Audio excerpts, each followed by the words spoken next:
right. Welcome to the Moment of Victory. I'm your host, Mr. Victory or Nothing, aka Mark the Ceremony, aka your girl's favorite MC. Hey, look, 2021 outside is opening back up. I'm about to start MCing again, just the FYI.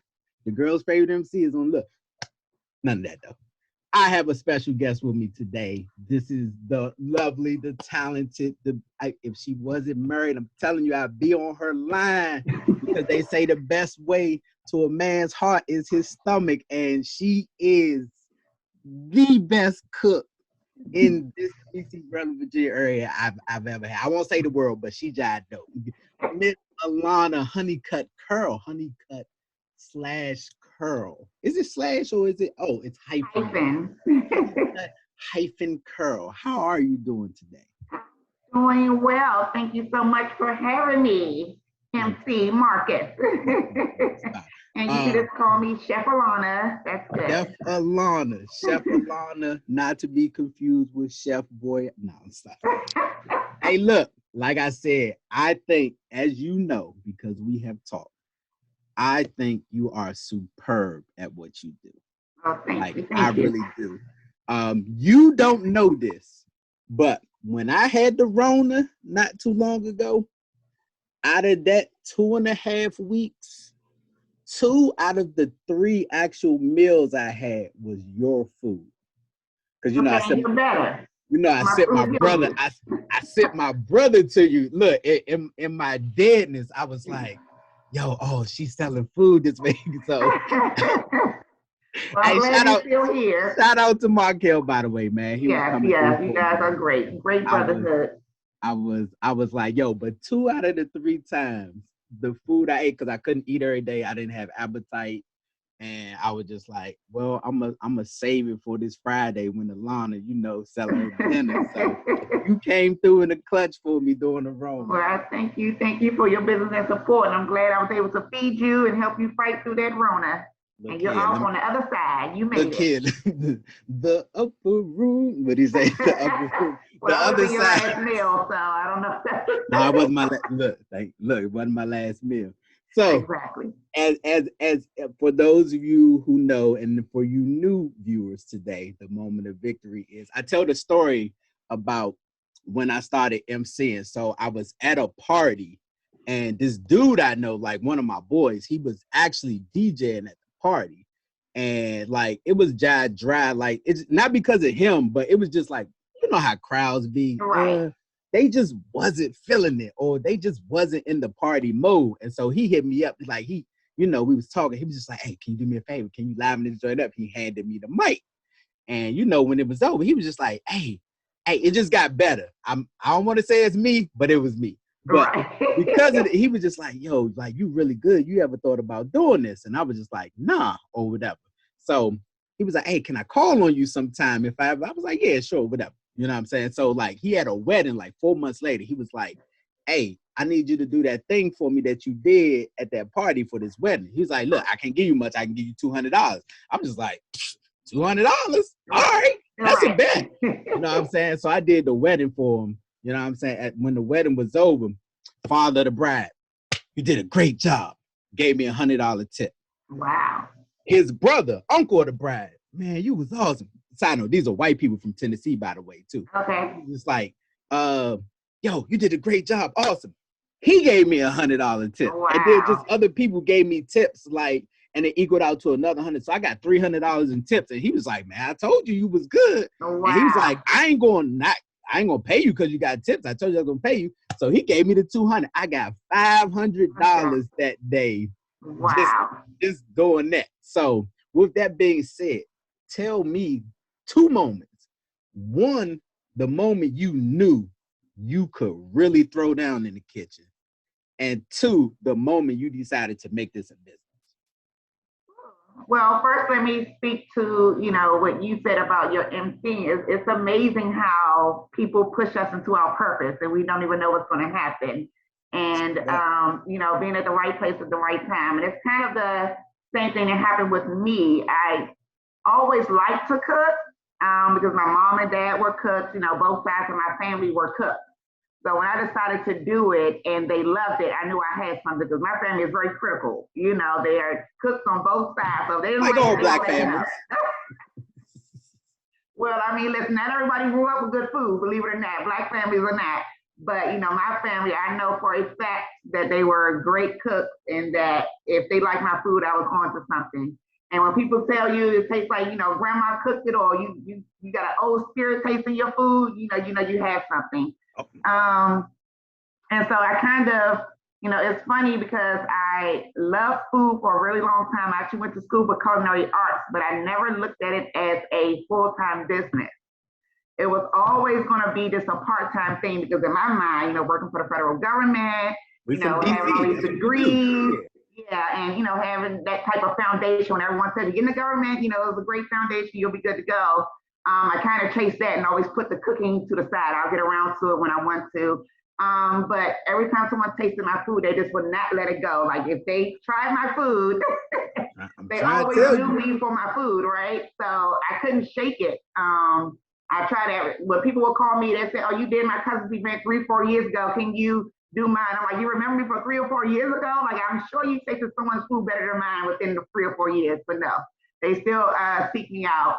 So, you know, I tried to deny it for a long time, but it wasn't until the pandemic hit. And I sat down and really silenced myself. You know, when it hit, everybody just had to take a beat, you know, try to figure out what's going on here. And it forced me to silence myself. I started reading the Bible more, just sitting in silence.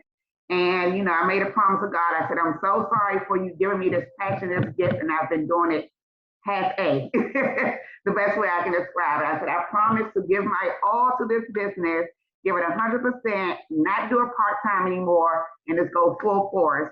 And I've been the most successful during this pandemic. When the economy is struggling the most, I've been the most successful.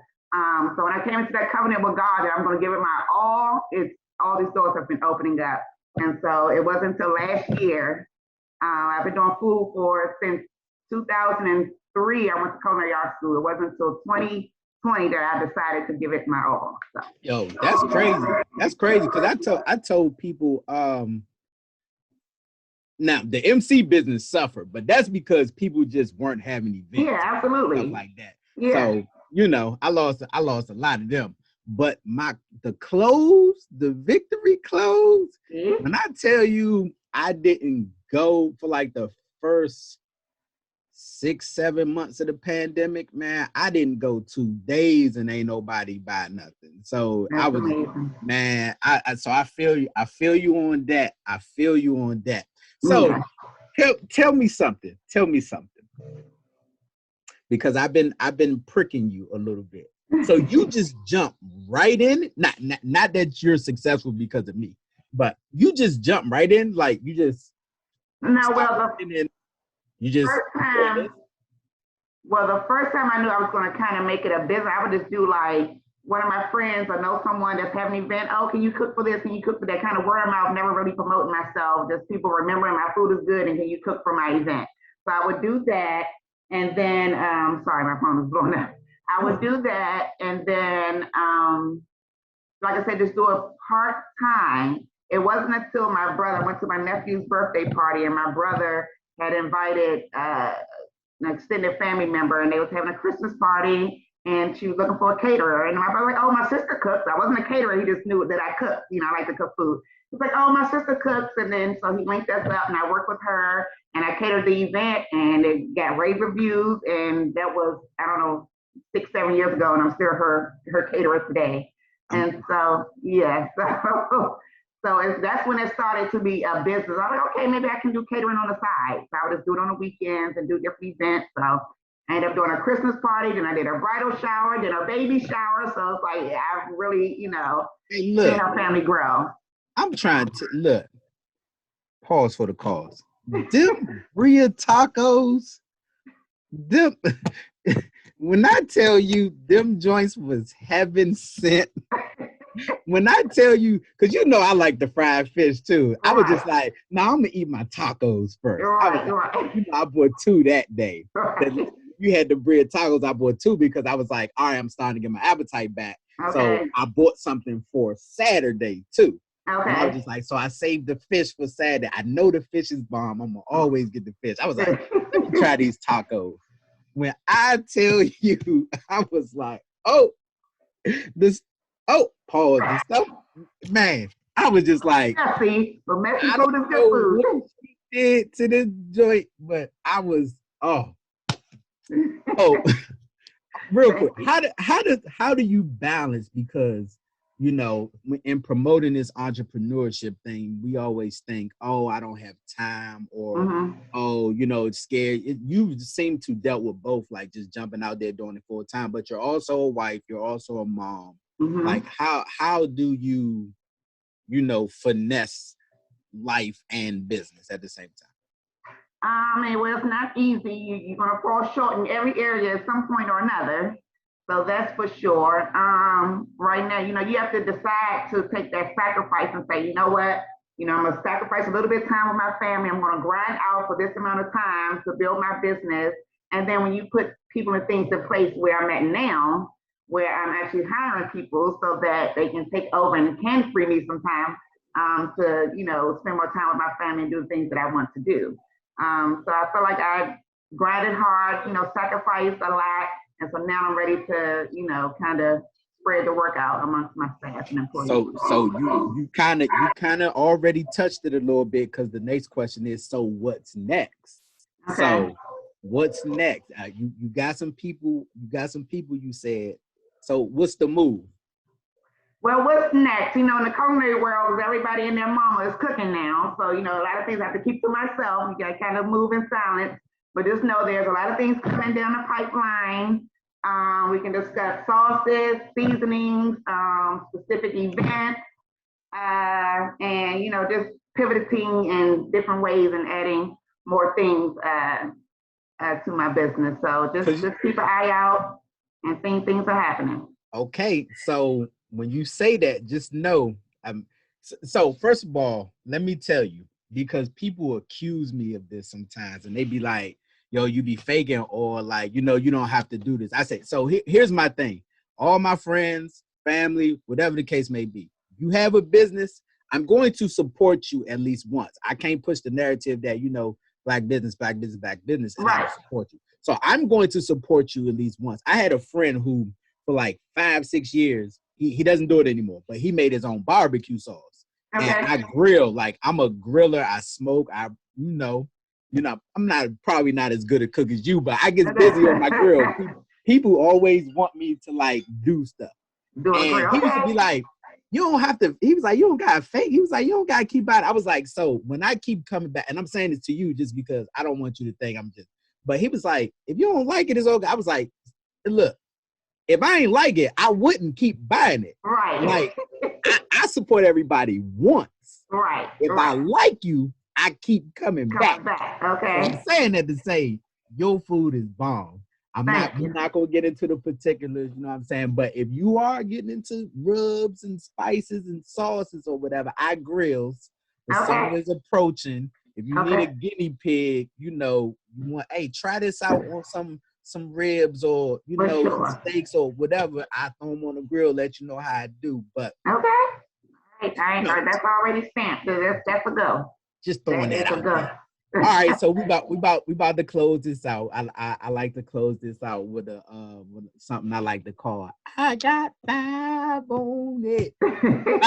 five questions, just 5 quick questions. This is just about you, the person, because this whole platform is about letting people know that we're not all Steve Jobs. We're not all like all those people that everyday people can be businessmen and women. And so I like to show the personal side of people. So with that said, 5 questions. Ready? I'm ready. Easy, right? Just easy. Okay. All right. First things first, as a cook, when you cook very well, what does a cook, I'm sure they don't want to eat their own food all the time. What's your favorite food, favorite restaurant or whatever? Like, well, you'll be surprised to know I'm definitely a DC girl. So one of my favorite foods to eat that's not healthy is a steak and cheese. Okay, second question. I'm switching questions. Blue crabs. You gotta love the blue crabs. Gotta love seafood. So second question then. Curry out steak and cheese or Philly cheesesteak? Curry out all day. I'm Man, I be telling people, look, the bread, I give Philly the bread. Okay. The bread is soft or whatever. But I've had way better steak and cheeses at Curry House than I've had in Philly. Yeah, like I don't want no cheese whiz. I don't want that. Thank you. I'm not crazy. All right. Number 3. On all day. Thank you. All right. So I'm not crazy. Number 3. Last book you read. The last book I read, it's actually, I've been doing an Audible book. It's called something called Prayer Circle. Okay. And how to, pray a circle around yourself or something. So yeah, I'm reading that. I'm almost done with that. So an Audible book. Okay. All right. 4. This is 4. Number 4. If you could, other than me, if you could sit down and talk with anyone, pick anyone's brain, who would it be? And why? Probably Maya Angelou. Oh. Not only because, but because she was really good at reading people and really big on energy. And that's very important. Energy and the people you have around you. And so I would have loved to just pick her brain on how she would just always find peace in her life. And just, it was never, she wouldn't sacrifice it at any moment. And so, yeah, I would definitely love to talk to her about how to create boundaries with people and how to always put yourself first. Gotcha. Okay. Last question. Number 5. Give me someone that you think I should speak to or do one of these with. That's a good question. Because my goal is to, I don't know if you saw my video on IG today, but I had a little run-in at FedEx. And I was just like, I'm so tired. I was already on like just pushing us anyway. But I am so tired of like us giving our money to people who just don't care for us or continue to give us what I'm saying? So I was like, until I can find a black shipper, a black shipping company, you know what I'm saying? I'm going to have to stick with USPS and UPS. I'm never going to FedEx again after today. But it's like, I just want to promote. My goal is to spend all my money with black people. So give me someone that I should be paying attention to. I should speak to. I was going to say someone, but when you said spend money, I'm thinking you're looking for a product. Oh, it could be a product, a service. A service. So, I have 2 cousins who are, mental health therapists. I think that's really important in the Black community. Side note, before you continue, that's crazy that you said that because this is going to be the last interview for April. I said I only have 2. And I said, I want to highlight black therapists. Neither one of them know that I'm coming to them yet. Neither one of them know that I'm coming to them yet. But I'm going to use 4 weeks in April, and I want to highlight therapists if I can find them. So I have 2 already. So okay, I had 2 as well. I don't know if you know my cousin Sierra. We'll get okay.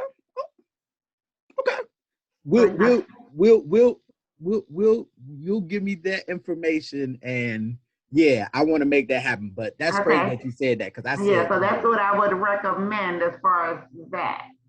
Because my goal is to eventually be spending all my money with black people. Sorry. Yeah, it's gonna happen. I'm looking for a black dentist right now. I'm looking. I know there's plenty of them out there. Yeah, so that's my goal. So all right, before you go, we got Good Friday coming up, and tell the people about the good. All right, so Good Friday, it's pretty much all fried foods. Good Friday, fish fry, and I'm trying to. So these are like I don't know if you see this. No. Nope. No. Okay. So probably just give me whatever it is that you have, and I'll make sure all the people get that information. But yes, y'all didn't know. Y'all people who don't go to church or whatever the case may be, this is what they call Holy Week. This is the week in between where Jesus was put in the tomb and then he rose and he saved us and all that. So if y'all don't know, this Friday is considered Good Friday. Yes, very good. And so I put the bug in her ear. She should do Good Fish Fry Friday. Now I told her only do fried fish because y'all know y'all be looking for y'all fish platters on Good Friday. But she got a whole seafood spread. I'm on IG and all that. I'm gonna put the menu on there and everything so y'all can see it. Y'all DC Maryland folks hit her up. Virginia, it might be a little drive for y'all, but hey, y'all can do it too, man. Wherever No, y'all we want to drive. deliver to Alexandria and Arlington, Virginia. So. Oh, okay. Well, Yeah. Alexandria, Arlington, they'll come your way too. So I encourage y'all to purchase some. Her order stop on Wednesday, so that'll be tomorrow, March 31st. We're not taking no more orders for Good Fish Friday this week. But if you know, like I know, y'all better hit her up. Any last words before you go? First, I just want to thank you so much for the opportunity to spotlight me. Thank you so much for being a fierce supporter of Black businesses. I appreciate your support so very much. And you can follow me on Instagram at k.p.foods. That's with the S at the end. And that's where I post all my menus and things like that. So if you want to order. I'll also add that information in this for y'all. So y'all will have it. Thank you so much. I am looking forward to, you have been making some wonderful birthday posts for all your friends lately. Shannon looks great, by the way. Doesn't she? I'm so proud of my friend. That's the best friend. Yo, we getting up here. I was yes, we are. We getting up here, but she looks great. I was just like, and then you did one for Tika today. I said, I can't wait till September come and Alana tell y'all, oh, shout out to my biggest support. Yo, this guy is awesome. It's coming. Well, I'll be 40 in July, so I'm gonna need my post too. I'm gonna be 40 in July. Big 4-0. Hey, I appreciate you doing. What is it? Somebody's 40th that went to Wilson. So yeah. Oh yeah, it's look. We're getting up there, but you want to know what's tight about this, and then we really are gonna go. A lot of us don't look 40 at all. We look good. We look bomb. I must say, man. I be telling people all the time, like, "Oh, I'm gonna be 30." They be like, "What?" Yeah. Well, we thought 40 was old when we was 16 and 17 and stuff. That's true, but we just are keeping ourselves better these days too. Yeah, we are. Shout out to you. I appreciate you jumping on with me. I really thank you. Thank you. I am going to put my order in as well because I forgot that I haven't put mine in it. Yes, because your brother just sent his order in, so get with it. Shout out to y'all. Hey, I appreciate you. Thank you for joining, and I look forward to you continuously having me fight my battles with my old fat self and my new not so fat self. But you know, you don't do them often, so it's like it's okay. It's like cheat meals over there. All right, you can always join my meal plan. I make you lose weight too. You can either gain weight or lose weight with me. It's your choice. Hey, we're gonna talk. We're gonna talk. All right. All right, Miss Hunnicutt-Carroll. I will talk to you later. All right. Thank you so much. Take care. Bye-bye.